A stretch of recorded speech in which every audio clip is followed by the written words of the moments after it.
Viewers మనం వచ్చేసి Telugu Pune Maharashtra government Telugu నేర్చుకుంటూ ఉన్నాము 1వ తరగతి బాలభారతిలోనిది. ఇక్కడ వచ్చేసి చిత్రాన్ని చూడండి, మీరు చెప్పండి. ఇక్కడ వచ్చేసి కృష్ణుడు అని ఉంది. కృష్ణుడు అనే పదంలో ధ్వని ఏమిటి? మొట్టమొదటి ధ్వని ఏమిటి? రు అనేటువంటి ధ్వనిని మనం తెలుసుకున్నాము. కృష్ణుడు, తర్వాత వృషభం, కృషి, గృహం, అమృతం, కృప, శృతి, హృదయం, మృగం, మృదంగం. ఈ విధంగా చుక్కల్ని కలుపుతూ రాయండి, దీనిపైన రాయండి. తర్వాత ఇక్కడ రూత్వంలో వచ్చేసి చూడండి పితృణము. తర్వాత వచ్చేసి పదాన్ని ధ్వనులను విడివిడిగా చదవండి. రు అనేటువంటి సుడి దీర్ఘంని రాద్దాము.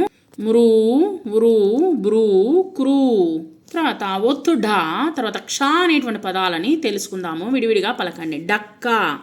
డక్క అనే పదము మొదటి ధ్వని ఏంటి? ఢ, ఒత్తు ఢ. ఈ అక్షరాల్లో క్రింది అక్షరాల్లో ఢ అనేటువంటి అక్షరాన్ని గుర్తించి వలయం చూడదాము. ఢ. తర్వాత వచ్చేసి ఢ ఎక్కడుందో గుర్తించండి. తర్వాత వృక్షము. వృక్షము అనే పదములో రెండవ ధ్వని ఏమిటి? క్ష. క్ష అక్షరానికి గొలుసుతో కలుపుదాము.